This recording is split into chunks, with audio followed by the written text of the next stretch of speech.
Hey, welcome into the Joel Klatt Show. I am Joel Klatt, and welcome to the off season of the Joel Klatt Show. And we're going to have a lot of content for you throughout the off season, so stick with us because it's actually going to be quite interesting. We're going to go through a number of different topics during the course of the off season, and we got you all covered all the way through the draft, through spring football, and then we'll talk about the sport more overarching with some of the most influential people in the sport. So looking forward to that. Listen, you can follow us on social media here at Joel Klatt Show, at Joel Klatt Show on any of the social medias. You can also follow me personally at Joel Klatt on Twitter, at Joel Klatt, at Joel_Klatt on Instagram. Okay. Make sure to rate and review us, follow the show, subscribe, all of those things. This edition though, I wanted to kind of get in front of what are our expectations for the 2023 season? What are the teams that you should be paying attention to, in particular this offseason through spring ball, and basically way too early top 10? Let's get after it. What is next season going to look like? And shocker, it's going to look a lot like the last 10 years in college football. But there's some small differences, and I think some exciting differences, to be quite honest with you, as we saw this year in college football. So I'm going to go through my way too early top 10. I've got a whole different tier of teams that I was debating putting into that top 10, right in that kind of like 8, 9, 10 category. So I got a whole category of teams in the almost section. And then we'll talk about some teams that we feel like could take a big leap and climb up the standings and be some real climbers like we saw this year in 2022. So let's get started. Top 10. I tweeted it out a couple of days ago, and I know you've had time to stew on it and everything, and I've gotten all the reaction on my Twitter, and I know that some people were happy, some people were not happy. Let's just go through what my decision-making process was like. Where was my mind when I was talking about and putting together this top 10? Let's start with what I would deem as tier number 1. Okay, so you see all the top 10 right now, but I only want you to pay attention to those first 4 teams. So we're talking about Georgia, Michigan, Ohio State, and Alabama. And those were my tier 1 teams, okay? As I'm looking at this, there was no other team that I could really put into that category. These are the top 4 teams in college football. Obviously, what Georgia has done has put them at the top. So the first thing that I did was put Georgia at number 1.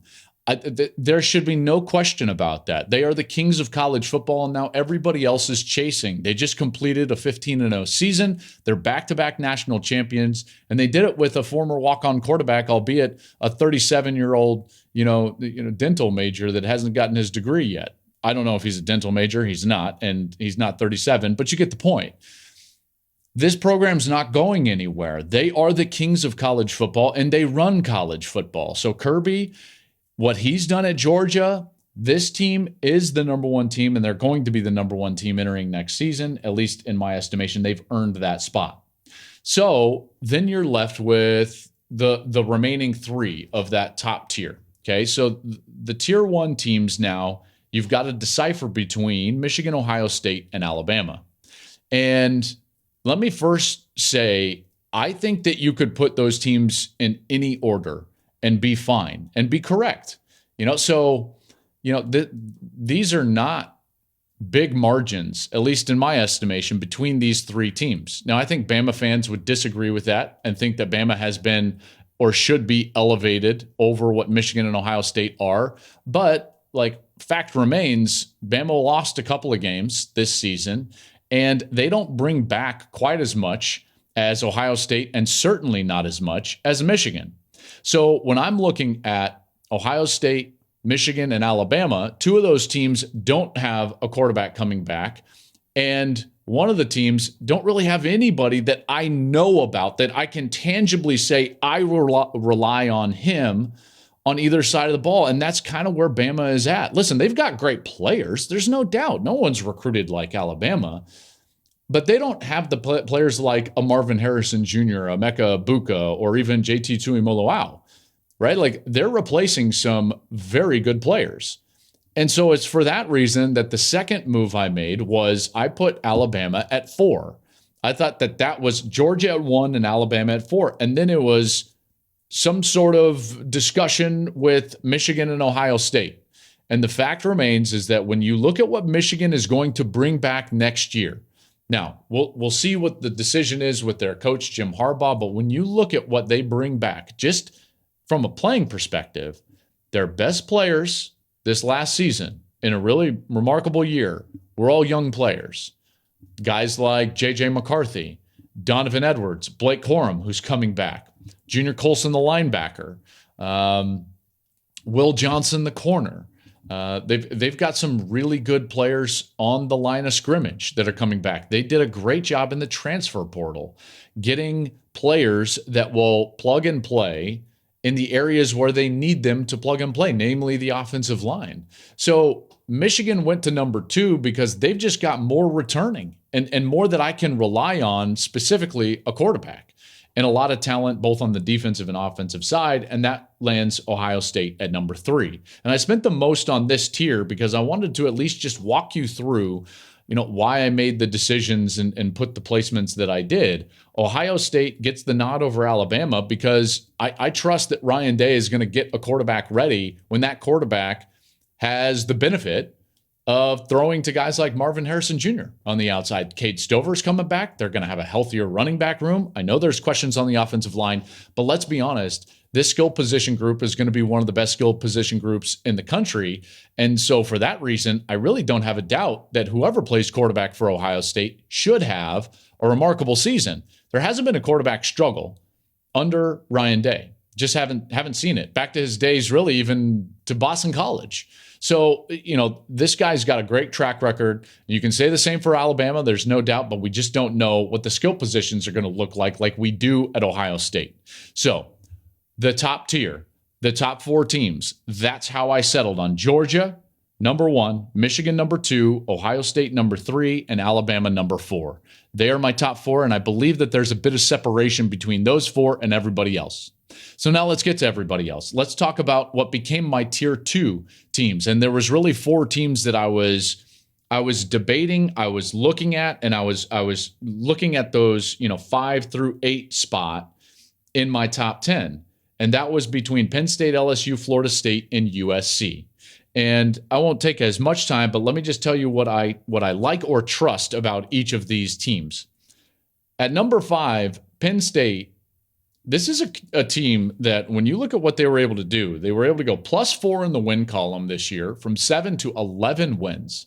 Their only 2 losses were to Michigan and Ohio State. It's a defense that is very good, will continue to get better. Curtis Jacobs says he's coming back. Abdul Carter was a good young player.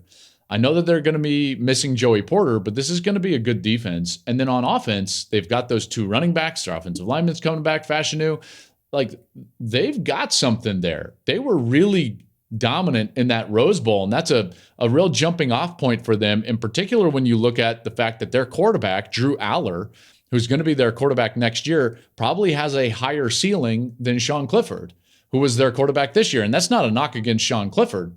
He had a pretty good year, a really good year. Penn State could be much better. And so I like Penn State at number 5. I like LSU at 6. And really, I settled on the fact that while LSU and Florida State and USC each have their quarterback coming back, and I probably trust Caleb Williams the most of any of those quarterbacks, I think the element of what I really landed on is that Brian Kelly is a heck of a coach, and I know that he's going to continue to improve. Those young offensive linemen for LSU will continue to improve. That's a defense that will continue to get better. And under Brian Kelly, like we saw at Notre Dame, they will be a very formidable team. You can say it was an outlier to beat Alabama. It probably was, but they'll continue to get better. And so I'm going to go LSU at number 6, Florida State at number 7. I love what they did this year. I really do. I like Jordan Travis a lot. He's a talented player. And I put them above USC, who I put at number 8, really for the sole reason that while Lincoln Riley and Caleb Williams should be an amazing offense, they just continue the same old status quo on defense. They've come out and Lincoln said after a deep dive in his program that, no changes are going to be made, and that's fine. That's his discretion. There's no doubt. But something needs to change. If they're not going to change things on the staff, then they need to bring in different players. in order to improve that defense. And we've seen that from other teams, right? You can improve your defense in a year, but they need to do that. And so I just trust Florida State more with the year that they had over USC, who I put at 8. That was my tier 2. And then the last 2 teams that made the top 10 in a debate with everybody else who was in the almost category was number 9, Tennessee. And this was a big tip of the cap to that Orange Bowl win in which Joe Milton looked very good. The young wide receivers looked fantastic. I think Brew McCoy is going to be one of the better players in college football. And when you've got a quarterback that can run that system like he did in the Orange Bowl with quality wide receivers in that system, the wide receiver choice route system, then you've got something, and you've got something pretty special. And so Tennessee goes in my top 10 at number 9, and then Washington at number 10. I think Washington is a real dark horse playoff caliber team. You look at that team, they lost some close games, could have gone either way. Michael Penix and the combination between him and his former coach, now head coach, Kalen DeBoer, is a great combination. They've got good young pass rushers. They're talented on the outside. Washington's going to be a heck of a team next year. And so they found themselves in my top 10 right at that last spot at number 10. So Georgia, Michigan, Ohio State, Alabama, Penn State, LSU, Florida State, USC, Tennessee, and Washington in my way too early top 10 for 2023. Now let's move into the category of teams that didn't quite make it, but I think are going to be in the mix. And certainly I was having a lot of thought and debate about these teams as I looked at the top 10, in particular in those last few spots. Let me start with the team that just didn't make it, and that was Oregon. Okay, so we had Oregon in the bowl game. I love what Dan Lanning is doing. I think Dan Lanning is one of the best young coaches in America. He is a guy that is not just about energy. There's a lot of thought behind what he does. I really enjoyed my meetings with Dan before that Holiday Bowl. They went out and got the win against North Carolina, and it's a good team. The reason, and by the way, especially with Bo Nix back, they've got talent. Bucky Irving is back. They've got talent, and they recruited really well. They had probably one of the best actual signing days of anybody. The reason they didn't make it, though, was the fact that they lost 4 offensive linemen off of a team that was, let's face it, offensive lineman led. Okay, their identity was held within those guys up front.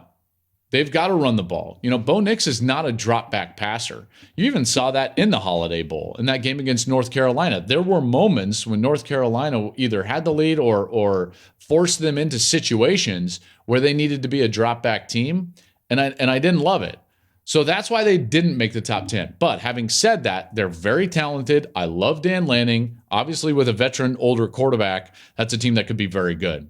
Notre Dame was right there, a team that I was considering. I think that they're going to be very good at the line of scrimmage on the offensive line, and I'm really excited to see what a veteran like Sam Hartman can come in and do with a team that I think is going to have a better roster than what he's used to. Marcus Freeman's doing a heck of a job, and I'm interested what Sam Hartman and Tommy Rees can do on that offensive side.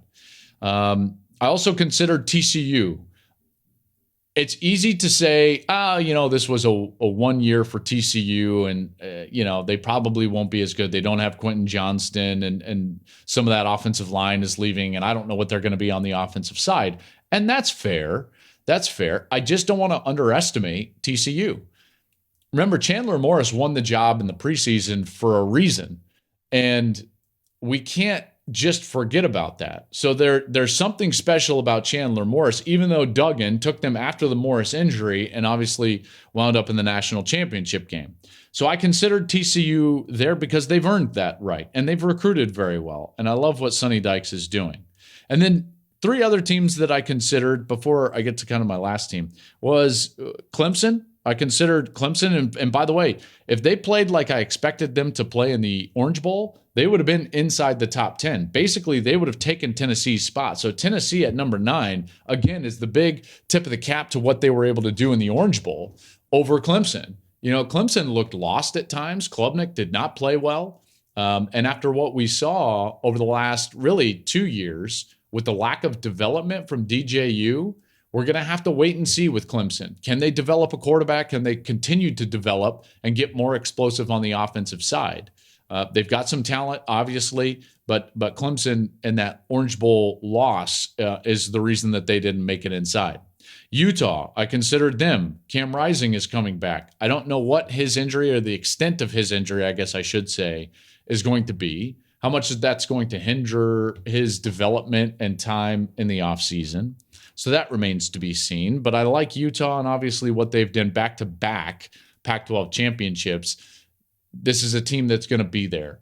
And it's a team that the blueprint under Kyle Whittingham is not going to go away in 1 year, right? This was not just, hey, they had that great player and now he's gone. This is a blueprint that has been tried and true. It's a program that wins a lot of games. They're tough, they're physical, and they're going to be right there again. Another program that is building themselves really in the same mold as Utah. They won't ever get this nod, but it's very similar to Utah is Oregon State. I considered Oregon State here. Did anybody realize that Jonathan Smith and the Oregon State Beavers just won 10 games? And they did it without great quarterback play. Now they get DJU. Uiagalelei now transfers in Corvallis. Listen, I don't know if he's going to turn into a great player. He struggled at times in Clemson. He was also great at times at Clemson. You think about what he was against, let's see, Wake in that win this year over Wake. He was brilliant in that road game. If he elevates their quarterback play, they've already shown the ability that they know how to just sit there and run the ball and be physical and have an identity in order to win. So Oregon State's not going anywhere. And all of a sudden now the Pac-12 becomes a really tough conference. I have 2 teams in the Pac-12 inside of my top 10. And now I'm sitting here and I've got 3 other teams in the almost category. And I'm not done with that Pac. Do I keep saying Pac-10? I mean Pac-12. You guys know what I'm talking about. Is it going to eventually be the Pac-10? Should I continue to say the Pac-12? I'm not quite sure. Let's just stick with the Pac-12. And then the last team in my almost category, and a team that kind of fits in another category as well, and that's Oklahoma. Oklahoma, I considered in the top 10. And you might be thinking to yourself, really? Oklahoma in the top 10? Yeah. Oklahoma in the top 10. I considered them. For the reason that they just lost a ton of close games. There was really only 2 games that they got blown out. And by the way, in both of those games, they basically lost their quarterback. Either he was knocked out of the game, Dylan Gabriel against TCU, or didn't play in the Texas game. And then when he was on the field, what did they do? Played 1 possession games. Unfortunately, they lost them all. They were like the direct opposite of what TCU was this year. TCU was a team that when they got into a close game, they ended up winning that close game. And here's Oklahoma 0-5 in 1-score games. So here's an Oklahoma team that won 6 games, and then they were 0-5 in 1-score games. That easily flips. And when you're talking about possibly being in the top 10, so I'm talking about top 12 teams in the country or better at the end of the year, what do all those teams have in common? Generally speaking, they have 10 or more victories. And I think Oklahoma could be in that category. They're a team that could climb very easily. This is a team that under Brent Venables has done a great job in recruiting.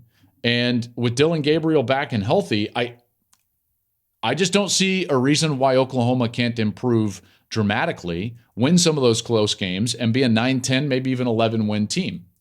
And if they do that, what do they become?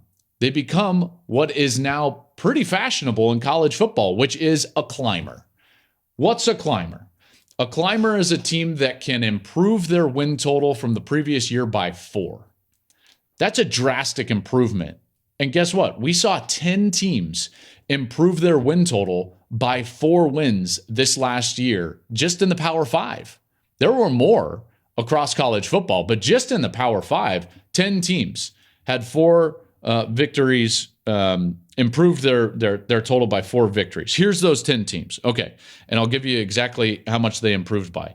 TCU led the country as far as Power 5 teams with +8 in the win column. They went from 5 wins to 13 wins. Wild.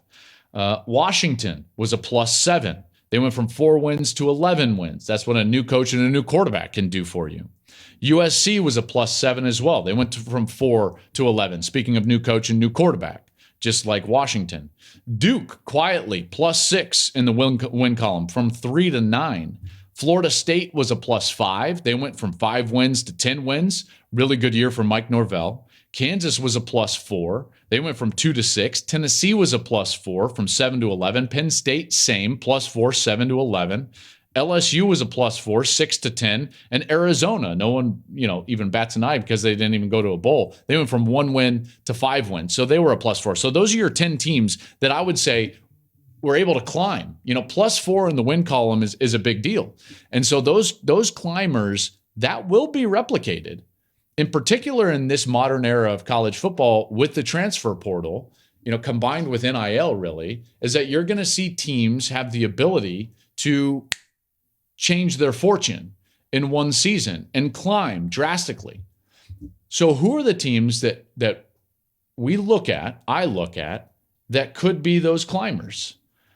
This is a really cool category because it's going to happen.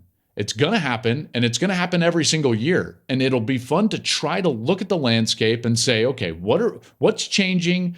What type of transfers are going to which places, and which teams can make that leap and get themselves up into a tier where they are not currently occupying?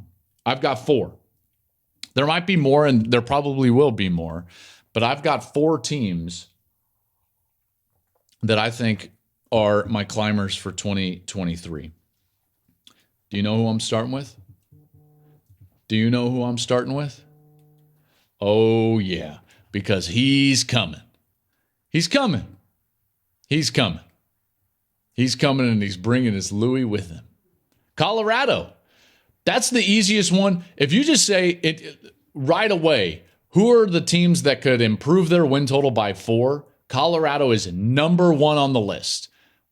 1, because they've got to improve from 1 win. They're like the Arizona of last year. All they got to do is get to 5. Look what they've been able to do in the transfer portal. Deion Sanders is crushing recruiting. He went to a place that doesn't generally recruit well, and he has made them a destination. He's sitting there on the desk at the national championship game. He's all over social media.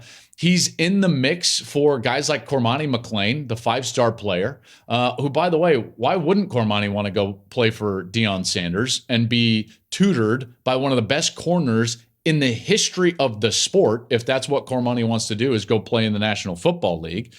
But here's Colorado crushing it in the transfer portal, going to totally transform their roster. They'll probably have 20, 25 new players, most of them, if not every one of them, better than what left.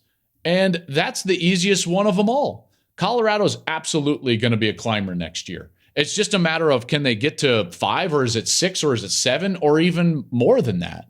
They'll have a new quarterback. They'll have a new coach. They'll have a totally different identity and attitude, and the Buffs are coming.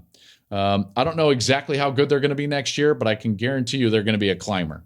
Now, I've got 3 more, and these ones are maybe a little bit different, more difficult to land on, namely because Colorado's so easy with that 1 win a year ago. How about Nebraska? They've got a new coach, and we all, myself included, would say, like, Matt Rule's a really good coach. He's done a nice job in recruiting. He'll change the culture. Every time he touched a college program, he was able to succeed at Temple and then Baylor. So I don't think it's going to be different at Nebraska. And I know I've been tempered a little bit, and namely because I was so effusive of my praise and in my praise of Scott Frost at Nebraska, and thinking that was going to be a home run hire, like most people, that I've tread lightly complimenting Nebraska on their hire, because Nebraska fans are like, we don't want to hear that from you.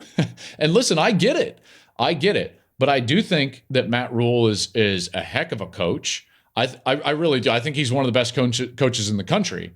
And so Can they go from 4 wins to 8 wins? You bet. Now, it's difficult in that conference. It's easier in that division. Their crossover game, I believe they're going to host Michigan, which would be their toughest crossover game. But this is a team that can absolutely go from 4 to 8. There's not a doubt in my mind. So Nebraska could be a climber. How about another one? How about Texas A&M? Now, you might roll your eyes at Texas A&M, and you know what? I understand. I get it if you want to roll your eyes at Texas A&M. But they only won 5 games. So all they need to do is get to 9, and they do play 4 non-conference games in that conference, which helps. I believe that Bobby Petrino is going to improve their offense. Now, if you were going to ask me, hey, would you hire Bobby Petrino as your head coach? Answer's probably no. For the obvious reasons. We don't have to hash that out. But if you don't have to be the head coach, have that pressure, have that stress, be that focal point person, and you can just focus on what you're good at, then I think Bobby Petrino makes a lot of sense. I said all year long, and I want to remain consistent. People accuse me of being like an A&M hater. Not an A&M hater at all. I thought that they totally underachieved based on what their talent level was a year ago. That talent is, for the most part, still there, in particular on defense. That talent getting a year older and developing is going to elevate their defense. Bobby Petrino calling the plays, being a fresh set of eyes on the offensive side. Listen, I think that this is a 0 or a 10 proposition. It's either going to blow up with too many cooks in the kitchen, which it might. Like, this might blow up, Bobby Petrino and Jimbo. Or it's going to work out really well. I'm going to bet on the latter. I think that it's going to work out really well. I think that these fresh eyes, Petrino as an offensive mind is very good, very savvy, and I think that they're going to improve and go from 5 to 9. And then my last climber, and it's a team that I already touched on earlier, and they also fit into a separate category, and this is really the team that I think we should all watch out for in the offseason. That's Oklahoma. They won 6 games. I already told you earlier they were 0-5 in one-score games. All they have to do is start winning close games, which they should do, and they're easily a 10-win team, maybe an 11-win team. And if they're an 11-win team, in particular in the regular season, 11-1, they would be playing for the Big 12 championship game. And if you're playing for the Big 12 championship game at 11-1, guess what? You're probably vying for a playoff spot. And if you're vying for a playoff spot, guess what? You are next year's TCU. So if we're looking for a team that is next year's TCU style, make a run to the playoff, maybe even the national championship game, I'm looking at Oklahoma. Because in that conference, you have to understand, everybody is mashed together. One of the reasons we got a TCU this year was that a team with a veteran presence, a very good quarterback, some good talent on the outside, they started winning those close games. That's exactly what TCU did. 5 of them, I believe, one-score games. They started winning those games, and it perpetuated upon itself, and then all of a sudden they wind up in the Big 12 championship game. And because of let's face it, kind of a wild year where Tennessee goes down for a second time, Alabama goes down for a second time, all of a sudden you look up, Clemson as an ACC champ is not getting in the playoff, and there's TCU in the playoff. That absolutely is the avenue that I see next year's Oklahoma Sooners. I think Brent Venables is a heck of a coach. I really do.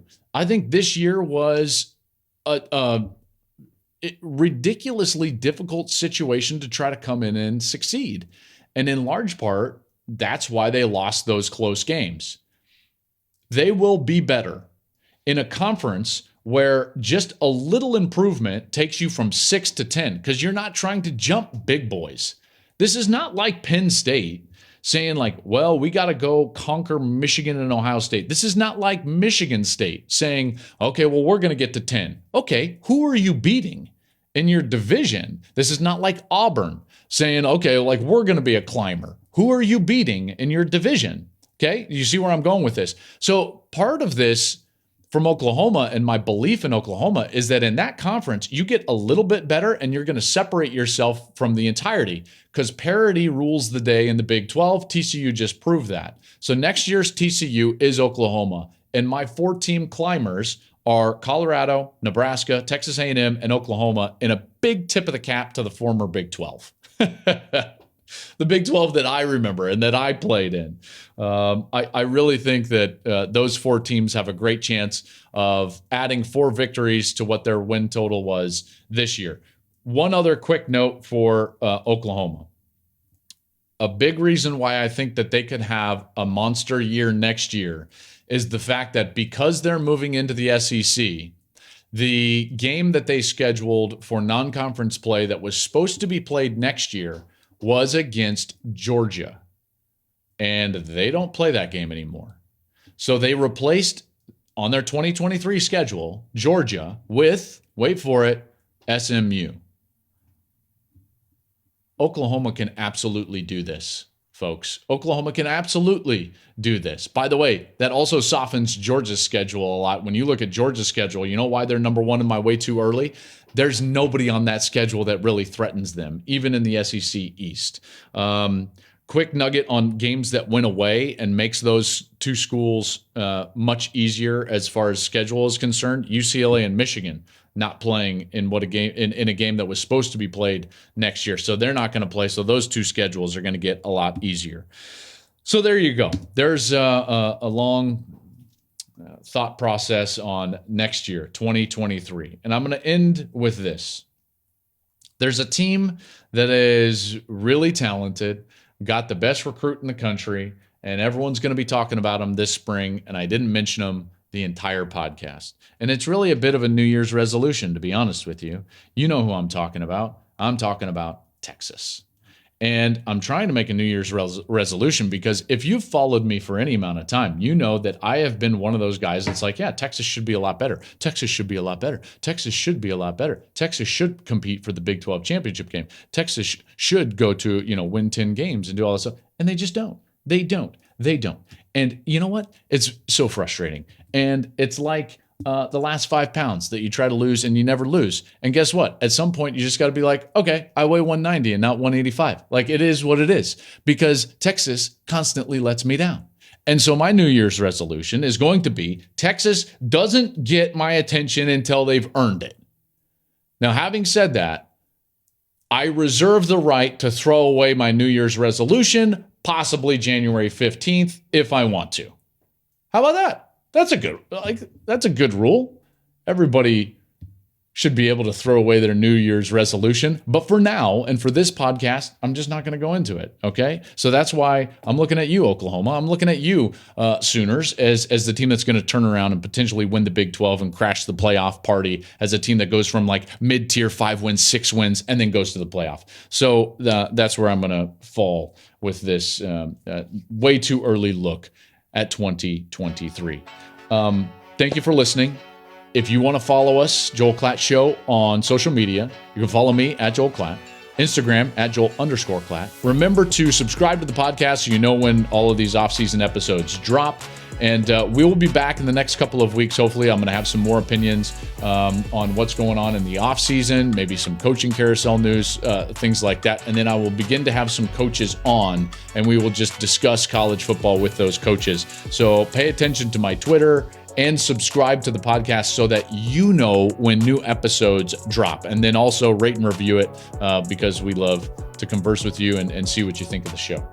Thanks for listening, everybody. We'll be back with you here next week.